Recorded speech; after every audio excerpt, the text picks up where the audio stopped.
Kalau gagal, stres ya kalau R&D. Itu udah pasti. Kayak bener-bener keras kayak batu. Itu aku bingung, keluar dari oven kok keras kayak batu gitu. Karena waktu awal R&D tentu aja rasanya belum bagus, warnanya belum bagus, packagingnya semua belum bagus. Beberapa bulan ke belakang sih saya baru bisa kayak ini perusahaan bisa autopilot. Mereka gak tahu usaha kita, kan gak tahu progres kita gitu. Don't listen to them. Kayak udah percaya diri aja, santai aja gitu, kayak chill, just play with it gitu.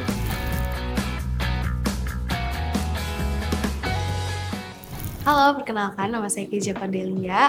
Aku adalah owner dari Sweet Dessert. Perkenalkan, nama saya Rafaela Stefani Leonard dan saya memiliki bisnis kue dengan nama brandnya Gula. Oke, perkenalin, nama gue di sini Stephen, perwakilan dari Dula.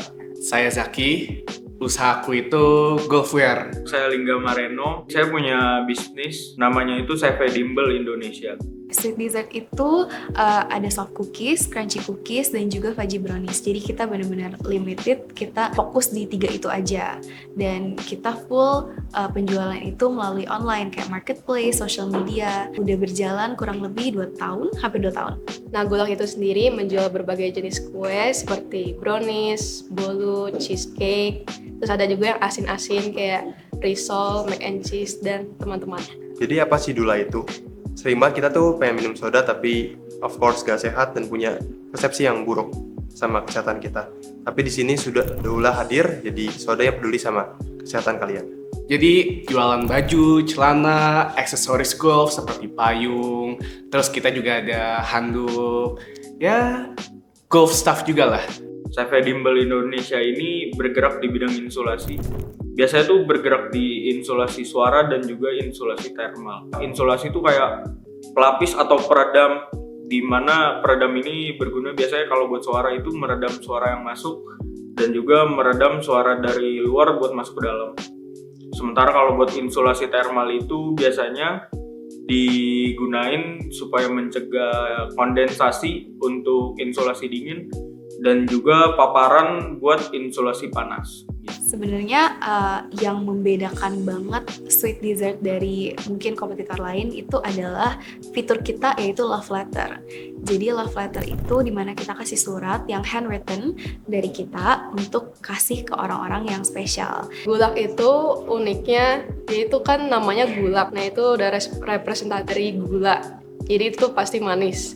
Jadi orang tuh bakal langsung inget kalau itu tuh Gulak itu jual makanan manis, dan makanan manis kan sering bikin orang tuh happy. Jadi aku tuh pengen bikin brand aku tuh dikenal sama orang tuh bikin happy mereka dengan bisa mengonsumsi kue-kue yang aku bikin. Fun facts bahwa seringkali merek-merek soda tuh punya kadar gula di atas 20-30 gram per botolnya. Dan kami tuh cuma menyentuh di angka di bawah 5 gram per botolnya. So Dula hadir di sini nggak cuma rendah gula, tapi punya banyak kandungan yang baik buat kesehatan usus kalian, buat kesehatan kalian dengan rasa-rasa yang ceria, dengan rasa-rasa yang menggiurkan. Yang ngebuat Tifaris spesial itu mungkin karena, ini pun dari pribadi ya, mungkin karena lebih nge-engage gitu ya dengan produknya. Impiannya kan juga kalau bisa nih ya, bisa memenangkan sebuah turnamen dengan membawakan nama Tifaris ataupun sponsor orang gitu. Inspirasi awal aku itu pertama-tama awal mulanya itu dari pandemi COVID-19. Nah, pas pandemi COVID-19 itu kan kita sekolah online, dan aku juga nggak ada kegiatan yang spesifik banget kan setelah sekolah online. Jadi aku sama mami bikin coba-coba resep kue, dan kita trial and error lah, banyak macam resep kue, dan kita nyobain yang cocok, dikasih ke keluarga, ke tetangga-tetangga yang deket, dan mereka kasih feedback yang baik. Nah, dari situ aku mikir apa ini dibikin bisnis aja. Jadi awal-awalnya kan iseng aja, terus jadinya pengen seriusin, dan akhirnya sampai ke bawah sekarang. Sebenarnya Sweet ini pertama kali dibuat karena aku iseng aja sih ya, karena soft cookies itu lagi ngetren juga pas itu. Tapi emang sih dalam hati terkecilku itu ada keinginan untuk buka kafe, karena siapa sih ya cewek yang nggak mau buka kafe yang punya tempatnya sendiri gitu. Tapi karena emang kafe itu nggak gampang ya untuk dibangun, jadinya kita mulainya online dulu, dan ternyata secara online kita oke. Awalnya dimulai dari ketemu hasil fermentasi. Aku coba branding, kepikiran jadi healthy soda namanya. Jadi brand aku tuh punya satu karakteristik khusus, yaitu namanya healthy soda, bukan diet soda dan sebagainya. Kenapa bisa sampai rendah gula? Itu semuanya tuh hasil berjalannya waktu. Jadi pada produk ini ada hasil fermentasi. Sebenarnya kita kasih tuh gula banyak juga, kayak soda-soda lainnya. Tapi gula ini tuh bisa jadi makanan yang baik buat bakteri baiknya. Nah, bakteri baiknya kemudian kita konsumsi, sehingga kita juga sehat, bakteri baiknya juga memakan gulanya itu.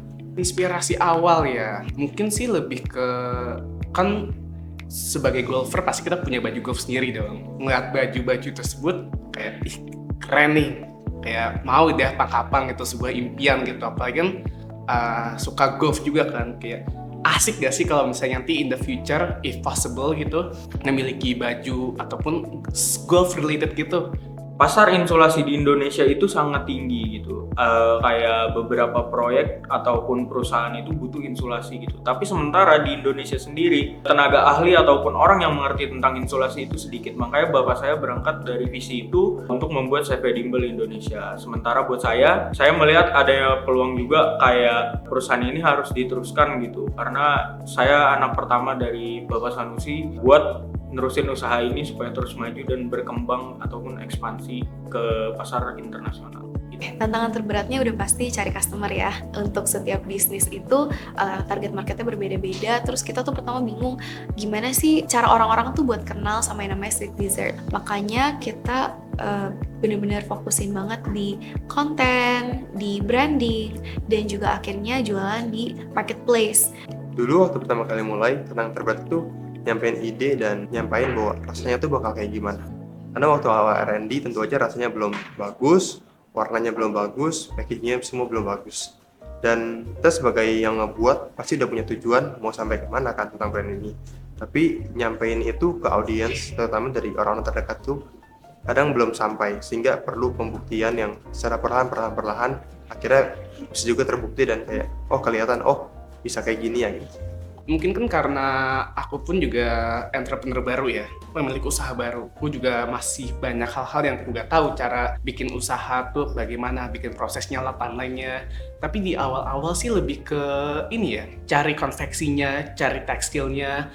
Kita kan juga harus datangin tempatnya, cari-cari. Apalagi kan kebanyakan tekstil itu MOQ-nya kalau nggak besar, atau konveksi MOQ-nya minimal berapa lusin atau berapa ratus, kan cukup berat gitu loh. Jadi mungkin awal-awal tuh lebih berat di mencari partnernya, konveksi ataupun tekstil dan hal-hal lainnya lah. Tantangannya itu sebenarnya itu kayak modernisasi ya. Karena CV Dimble ini kan dibuat pada tahun 2008, dimana kayak pembuatan tagihan, invoice ataupun surat jalan itu masih ditulis tangan. Nah, tantangannya itu saya harus membuat gimana caranya ini modernisasi dan tersistemasi melalui media digital. Kayak tantangan terberatnya itu sih dari waktu, karena kan aku harus manajemen waktu dari sekolah dan juga sampai ke kuliah ini harus bisa bagi waktu dengan baik, sehingga aku bisa mempertahankan kegiatan aku dalam kuliah dan juga bisa mempertahankan bisnis aku tetap jalan. Dan juga dari segi finansial itu aku juga harus cari modal sendiri untuk membangun bisnis ini, jadi agak sulit di bagian situ, tapi aku tetap berjuang. Dari ide sampai produk ya, itu mau ngomong lancar juga gak bisa, tapi cukup lancar sih. Jadi paling kita ada beberapa hambatan doang. Contoh misalnya dalam desain ya, kan desain contoh seperti ini, stripes, dual tone. Paling kalau ngomongin dual tone, ngebikin dual tone-nya seperti apa sih? Kita harus lebih inovatif terhadap desain-desain tersebut. Selain dari itu pun juga lancar ya untuk berbagai usahanya. Kalau dari ide sebenarnya banyak sih stepnya. Pertama pasti harus R&D dulu untuk rasa. Dari packaging juga harus yang lucu, harus yang menarik perhatian. Itu aku cari partnership. Kebetulan ada teman yang bisa bantu aku. Dari pengembangan cara jualan, dari pengembangan konsep bisnisnya, itu juga banyak banget dibantu dari dosen-dosen di BINUS, dari juga program entrepreneurship. Untuk idenya itu, pertama-tama kan aku research dulu resep-resepnya. Dan setelah R&D berkali-kali nemuin resep yang paling tepat, aku implikasikan ke dalam kue aku sekarang. Dan sampai sekarang ini aku bisa menciptakan produk yang bisa digemari semua orang. Yang pasti R&D yang banyak banget sih. Pertama, produk pertama kita itu brownies. dan itu pun dari R&D kita ganti resep tuh 3 kali. Dan untuk cookies udah kita adjust, bahkan sampai sekarang pun masih kita adjust pastinya ya. Kita terus belajar juga dari feedback orang-orang, apa yang mereka suka, apa yang menurut mereka kurang, apa yang menurut mereka menjadi kelebihan kita, itu terus kita adjust secara resep. Target Timbel sendiri itu sebenarnya lebih ke ranah engineering gitu, apalagi kayak food processing mesin gitu. Tapi tidak menutup kemungkinan itu kayak Timbel ini punya target pasar yang ke arah musik gitu. Kan berarti itu jatuhnya bukan ke industrial gitu. Target market kita itu sebenarnya bervariasi ya, cuman yang pasti pencinta dessert lah ya, mostly cewek harusnya. Tapi karena kita ada produk love letter itu, jadi banyak juga cowok yang ngasih hadiah untuk ceweknya gitu. Target market itu awal mulanya adalah orang-orang yang peduli sama kesehatan. Makanya kita taruh di tempat pilates, taruh di tempat gym. Sekarang juga pengen taruh di tempat padel. Tapi kedepannya kita juga pengen taruh ke perkantoran, itu buat jadi pengganti konsumsi meeting. Karena konsumsi meeting hari-hari itu lumayan membosankan menurut aku, dan kita pengen jadi game changer di sana. Oke, target market dari Gulak itu sendiri itu rentang usia 17 sampai 40 tahun. Dan itu untuk gender bisa laki-laki dan perempuan, jadi mencakup keduanya. Aku menentukan range umur ini karena di umur ini masih banyak orang yang bermain sosial media dan juga masih banyak yang FOMO untuk mencoba dessert yang baru, aktivitas yang baru. Jadi aku pikir ini target market yang paling pas itu di umur 17 sampai 40 tahun. Kalau misalnya tentang siapa target marketnya, itu pastinya semua orang dong. Golfer pasti kan dari yang kecil sampai yang tua gitu. Tapi kalau misalnya menurutku sendiri, aku tuh lebih relate sama orang yang seumuran sama kita. Kenapa? Contoh orang yang nge-PO tersebut bisa aku ajakin main. Sampai sekarang pun kita ngechat loh, mau diajakin main gitu. Bro, main yuk, hari apa lagi free, kita main. Jadi selagi nunggu, gue dapet customer dan dapat temen juga gitu loh. Itu pernah sih, pas pertama kali aku bikin bolu. Nah, bolu itu kan waktu itu pertama kali aku buat, itu jadinya bantet, kayak bener-bener keras kayak batu. Itu aku bingung, keluar dari oven kok keras kayak batu gitu. Nah, terus ternyata aku tuh salah teknik. Nah, itu aku R&D terus. Kebetulan aku juga ada kenalan yang bisa aku tanyain. Kalau gagal, stres ya kalau R&D, itu udah pasti. Karena R&D itu kita kan terus mengembangkan ya secara resep ya. Terus ada juga pasti masalah kayak supplier. Kalau misalnya kita dapat supplier yang misalnya limited banget, apalagi ada beberapa produk-produk kita itu import. Jadi kadang kalau misalnya kita kehabisan bahan, ya udah habis gitu. Kebetulan banget ya. Jadi kan Tifaris tuh sekarang tuh lagi produksi bajunya ya kan. Kebetulan tuh beberapa hal tuh kena delay. Contoh misalnya bajunya, salah jahit. Colornya kurang nge-pop gitu loh ya kan. Ujung-ujungnya kalau misalnya kena delay launchingnya, atau misalnya orang sudah PO kan, ujungnya bakal terhambat juga gitu loh ya kan. Dan masalah delay itu sering banget dihadapi oleh saya. Di inkubator ini kan ketemu banyak orang, terutama ketemu coach ya. Dan dari situ aku juga dapat banyak insight, kayak misalnya dapat kenalan yang bisa bantuin dari segi legalitas, itu satu. Terus belajar lagi tentang feedback, tentang yang pasti itu etis. Aku bilang sih disiplin ya, karena kalau misalnya buka bisnis itu kan jamnya ya suka-suka kita gitu kan. Tapi kalau di sini kita semacam dipaksa gitu untuk kerja 9 to 5 tetap sesuai dengan jam kerja gitu. Jadinya kita disiplin sih. Kayak hal yang paling membantu dalam perkembangan Gulak itu kan kita harus coaching sama coach kita, dan itu aku bertukar pikiran dari sisi finance-nya, marketingnya. Aku juga dikasih tips-tips yang bagus dari coach untuk bisnis, dan harus muter otak bikin sesuatu yang beda, karena sekarang kan persaingan di dunia F&B khususnya kue juga itu kan banyak banget ya.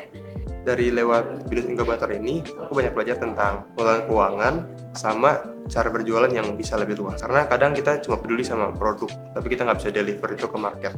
Hari-hari ini aku belajar banyak tentang jaga cash flow sama memperluas distribusi market itu sendiri. Mungkin sih dosennya ya. Jadi kan kebetulan kan saya tuh di bawah naungan Pak Gatot, dan kebetulan juga Pak Gatot tuh main golf. Jadi kan pas dong Pak Gatot main golf, saya main golf. Jadi Pak Gatot tuh ngerti lah dunia golf tuh seperti apa, environment golf tuh seperti apa. Jadi lebih ke insight yang bisa diberikan oleh beliau. Kemarin Pak Gatot tuh nanya kayak gini, website udah buat belum? Gitu loh. Saya bilang, aduh Pak, 50-50 Pak, mau buat tapi satu sisi kayak aduh butuh gak sih? Oh lu harus buat, suatu kan website kan bisa membuat ke profesionalisme dari sebuah brand gitu loh, ya kan? Jadi dengan adanya Pak Gatot, saya tuh dapat insight juga gitu loh mengenai dunia golf ataupun mengenai bisnis. Ada beberapa sih yang membantu proses berkembangnya Dimbel gitu.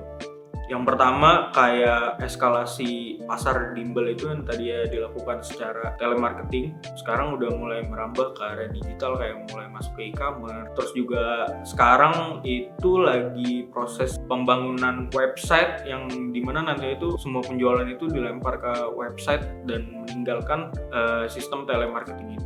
Jadi goal besarnya Sweet Dessert itu ya buka kafe lah ya, yang aku bilang. Kita itu impiannya untuk buka kafe di seluruh penjuru kalau bisa, dan buka drive-thru. Dulu tuh pengen banget berkembang tentu saja se-Indonesia. Kita pengen banget bawain bahwa soda nih nggak perlu dikenal dengan persepsi yang buruk gitu.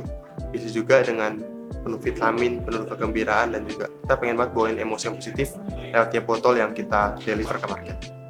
Yang pertama, Dimbel ini berjalan secara autopilot karena saya sudah melihat ada peluang akan terjadinya hal itu gitu. Kayak beberapa bulan ke belakang sih saya baru bisa kayak oke, ini perusahaan bisa autopilot dengan sendirinya gitu tanpa harus dihandle oleh banyak orang. Ya mungkin adalah beberapa orang yang bakal ngehandle, cuman kayak CEO-nya atau komisaris itu bakal bisa lepas tangan.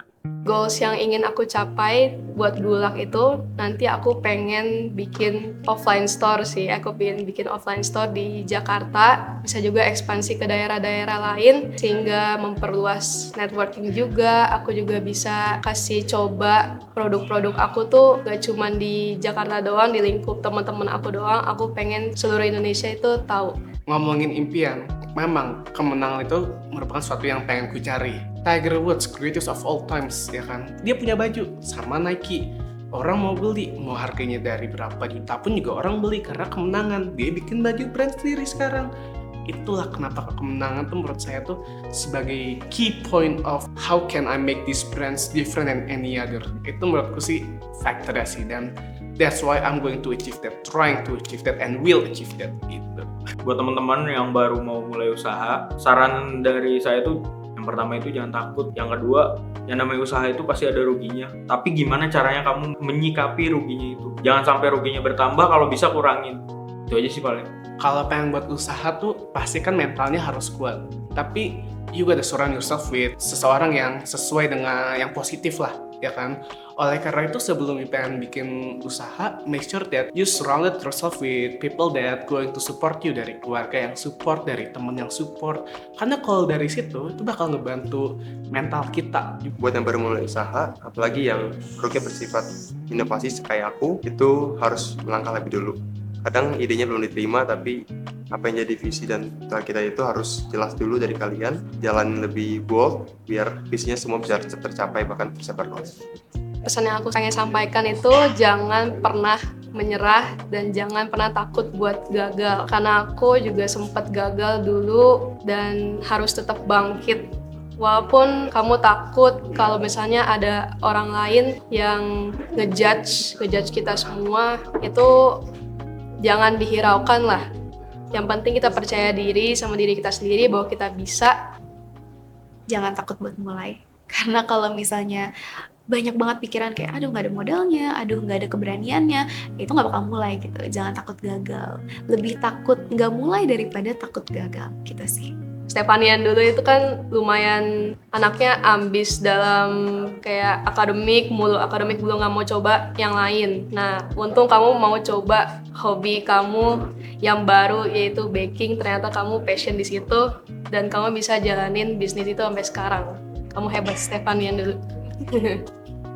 Jangan takut apapun. Benar-benar bergantung aja kepada Tuhan dan kepada kekuatan, karena semuanya itu proses pembelajaran, dan masalah sukses atau enggak itu belakangan, karena kegagalan apapun itu pasti bisa jadi pembelajaran. Ya jangan berhenti menyerah lah. Menyerah tuh bukan pilihan gitu. Masih ada kok orang yang di bawah kita gitu. Coba lihatlah ke bawah gitu sebelum lu menyerah. Kalau aku bisa balik, aku bilang kayak mungkin gak usah kebanyakan mikir, tapi ambil langkah. demi langkah yang lebih jelas, lebih tertata, lebih rapi dibanding overthinking dan sebagainya. Tapi langkah itu yang bikin kita maju semuanya. Mungkin ngomong kayak don't be afraid to take steps, because kan dari dulu kan selalu takut kayak aduh yakin gak sih, bener gak sih gitu loh, ya kan. I know that it's going to work but I always doubt myself gitu kan. Jadi maybe I'll say that be confident because you know yourself gitu loh, you know the how the business going to go. Ini kan juga bisnis kita sendiri, kita yang tahu, mereka semua gak tahu. Yang bilang A B C D E F G, yang ngata-ngatain lah, yang gak setuju kan mereka gak tahu kita, mereka gak tahu usaha kita, mereka gak tahu progres kita gitu. Don't listen to them. Kayak udah percaya diri aja, santai aja gitu, kayak chill, just play with it gitu. Mungkin gitu sih, be yourself and just do it.